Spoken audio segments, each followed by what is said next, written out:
Vous jugerez l'arbre à ses fruits. Vous jugerez l'arbre à ses fruits. C'est quoi cet arbre? C'est vous, c'est moi. Nous sommes tous des arbres dans cette parabole. Les fruits, ils seront tantôt amers, fades, ou sucrés et délicieusement savoureux. Voilà. Juger l'arbre à ses fruits, c'est juger ce que nous sommes, nous, capables de faire.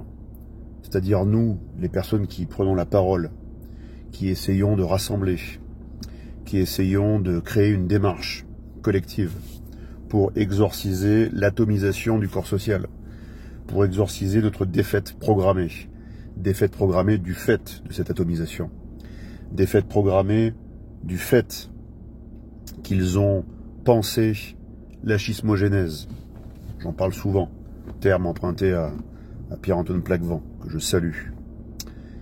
Tout est programmé pour que ce que Alexandre Jardin appelle honteusement les gueux, et que je n'aime pas beaucoup, les sans-dents, plutôt devrais-je dire le peuple, ou le petit peuple, je préfère ce terme, ce petit peuple ne puisse jamais trouver les moyens de réunir les ressources, les compétences pour créer un socle commun capable et une avant-garde, un socle commun et une avant-garde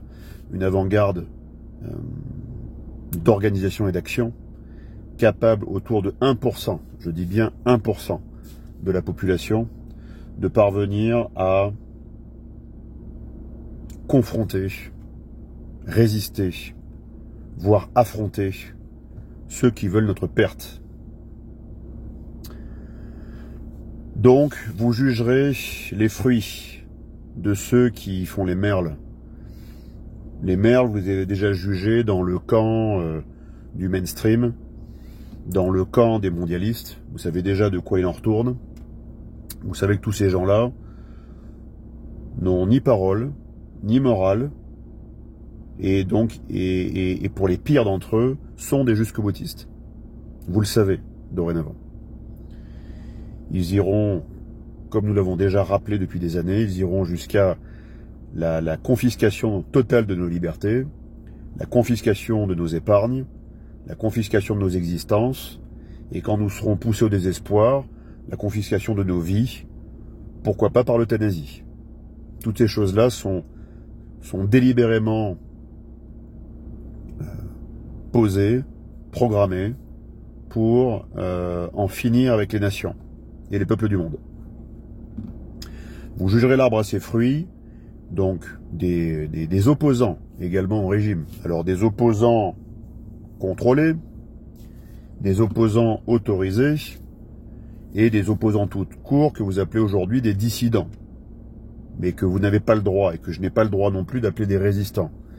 Sinon, ça reviendrait à cracher à la gueule de la plupart des résistants qui, eux, tombaient tous les jours l'arme à la main, et vivaient dans la peur de la dénonciation, la peur de l'arrestation, la peur de la torture, la peur du peloton d'exécution réel, pas du peloton d'exécution médiatique, pas du peloton d'exécution fiscale, pas ce genre de simagrées modernes qui n'ont rien à voir avec la mort physique réelle. C'est une mort économique, c'est une mort sociale, c'est une mort bien sûr qui peut précéder la mort physique, mais c'est pas aussi brutal que la mort physique qu'ont vécu nos grands anciens qui eux étaient des résistants. Et moi je n'en suis pas un, parce que je n'ai pas les armes à la main, tout simplement. Et je ne suis pas tombé les armes à la main. Donc parmi ces dissidents, vous les jugerez tous. Vous jugerez les partis dits républicains, vous les jugerez tous. Vous jugerez les cercles Aristote, vous jugerez les patriotes de Philippot, vous jugerez l'UPR d'Asselineau, vous jugerez République souveraine de Kuzmanovic, vous jugerez je ne sais qui encore, vous jugerez Papacito, vous jugerez Oberton, vous jugerez Juvingue, aussi vous le jugerez Juvingue. Vous nous jugerez en rapport avec ce qu'on vous aura promis, ce qu'on aura également collecté, non pas que d'espoir, mais aussi d'argent pour arriver à bâtir quelque chose. Vous nous jugerez également là-dessus. Vous me jugerez moi sur les 1 300 000 € qui m'ont été confiés, et dont la majorité a été confisquée par la justice française, mais depuis aussi les plus de 3 millions d'euros qui nous ont été confiés dans le cadre de la foncière. Vous jugerez aussi tous les partis politiques, quels qu'ils soient, de tout cet argent qu'ils ont collecté et qui servait uniquement à diligenter des procès de Moïse, des pétitions de Moïse et des manifestations de Moïse qui servent à rien, qui ne servent à rien face à un état de droit qui est devenu un état de non-droit. Ça ne sert à rien. Donc arrêtez de me rabattre les oreilles avec tout ça. Donc vous les jugerez tous et vous me jugerez moi également. Mais moi, je vous jugerai vous aussi. Je vous jugerai vous à l'aune de ce que vous aurez apporté à la préparation du combat. Donc qu'est-ce que vous aurez apporté? Pour ceux qui n'ont plus rien, qui ont passé l'âge, vous aurez apporté vos meilleurs sentiments et vos prières si vous n'avez même plus la capacité physique de vous battre, ce qui est tout à fait normal, ni la capacité financière de nous aider. Mais ceux qui ont la capacité physique, on vous jugera par rapport déjà à l'énergie que vous avez bien voulu apporter et l'état d'esprit que vous avez bien voulu apporter à construire des primo-réseaux de dissidence, peut-être futurs réseaux de résistance. Nous vous jugerons également à votre capacité financière, ce que vous aurez bien voulu également apporter pour exorciser le repli sur soi, la cupidité, et faire en sorte que nous arrivions à bâtir un réseau de résilience économique, financière, logistique, alimentaire, pharmaceutique, hydrocarbures, et j'en passe, et j'en passe. Donc moi, je vous jugerai également là-dessus. Beaucoup de personnes me disent, beaucoup de personnes d'ailleurs ont fait des efforts extraordinaires concernant ce que j'ai proposé, et d'autres en font pour d'autres partis ou d'autres démarches. Je ne juge pas ceux qui se battent et ceux qui œuvrent, je ne les juge pas. Et là, je ne les connais pas. Je ne peux que juger ceux que je connais, les personnes que je connais. Beaucoup parmi nous n'avaient pas un franc, un radis, 1 euro, ils n'avaient rien. Et pourtant, ils ont apporté ce qui est inestimable, c'est-à-dire leur énergie, leur temps, leur espoir. Et ils ont bâti certaines choses, qui ont été parfois tuées dans l'œuf par des membres mauvais, retournés, subvertis, qui étaient au service d'idéologies de comptoir, au service de loges maçonniques, au service d'associations à l'idéologie mal définie et à la religion pervertie, voire à l'anti-religion. Mais ils ont apporté ce qu'ils ont pu. D'autres encore n'avaient pas l'énergie et le temps, mais ils ont pu nous apporter du capital financier. Qu'ils en soient également remerciés. Qu'ils en soient également remerciés. Mais nous ne pourrons pas répondre à des enjeux majeurs avec une surface humaine de compétences, mais aussi une surface financière permettant aussi de payer cette compétence, si en fait nous n'arrivons pas à dépasser un stade critique. Si nous ne dépassons pas ce stade critique, nous n'arriverons pas à grand chose. Nous avons dépassé un premier stade critique il y a quelques mois, où nous avons franchi la barre des 3 millions d'euros, pardon. 3 millions d'euros. Et c'était une barre importante. Une barre critique. Mais maintenant, si nous ne dépassons pas les prochains seuils de capacité financière, technique, humaine, logistique, pas industrielle, mais au moins artisanale, nous ne pourrons pas répondre à votre besoin demain. Nous ne pourrons pas répondre à votre besoin demain. Imaginez que vous disposiez, je dis une bêtise, de 300 000 € de capital,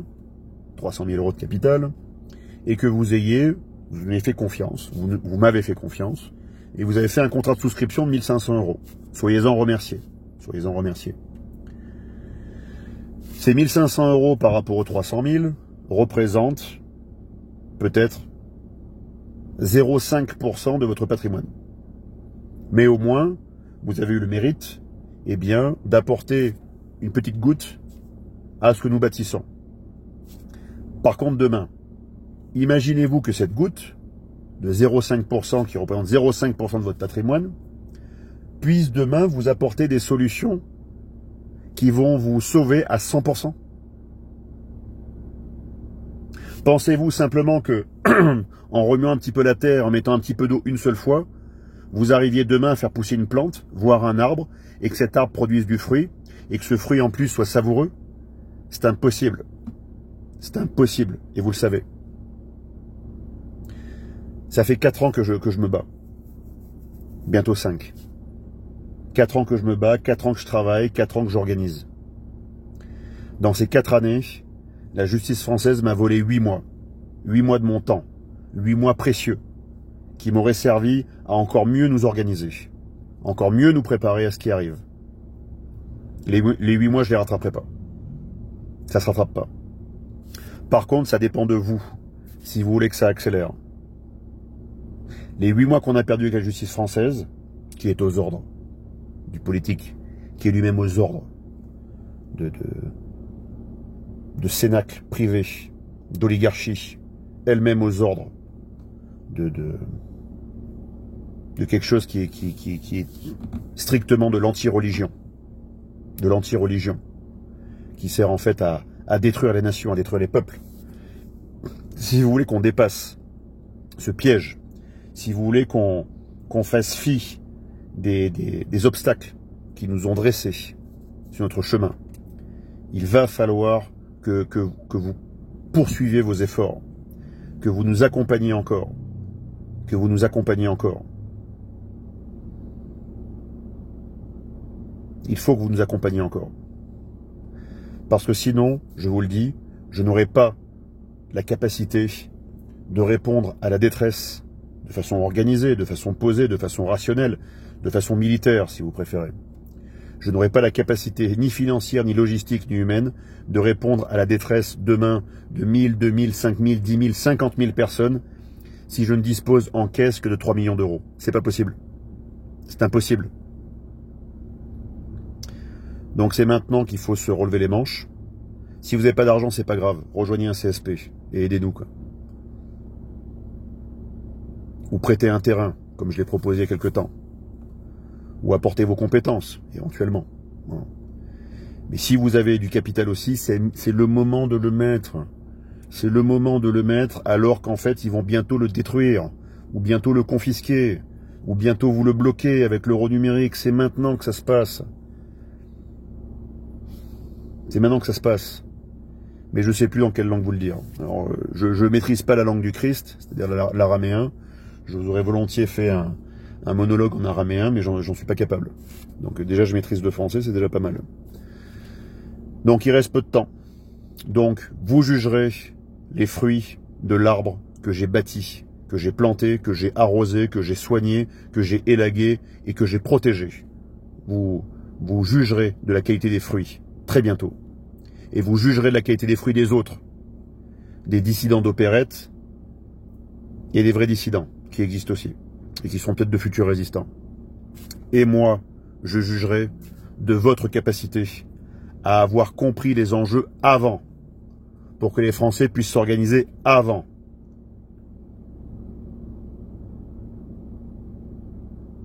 C'est maintenant qu'il faut tout bâtir. C'est maintenant qu'il faut accumuler des capacités. C'est avec ces capacités que vous disposerez d'une initiative, de force, qui vous permettront demain de vous organiser, de faire face à différents types de situations. Et c'est à ce moment-là que vous pourrez croiser le fer. Vous pourrez à ce moment-là croiser le fer avec toutes ces personnes qui nous ont mis en cage. Mais pour croiser le fer, il faut déjà que vous puissiez avoir la capacité de forger une épée. Et un bouclier et une armure. Compétences et capital. Capital humain, capital financier. Tout cela est nécessaire dans la guerre. Voilà, chers amis. Si mes paroles vous sont encore trop énigmatiques, eh bien, vous n'avez qu'à me rejoindre à Mont-de-Marsan jeudi ou à Montauban vendredi. Vous verrez les adresses sur comitédesaluduPeuple.fr. Ouais. Allez. À très bientôt et que Dieu vous garde. Dieu vous bénisse.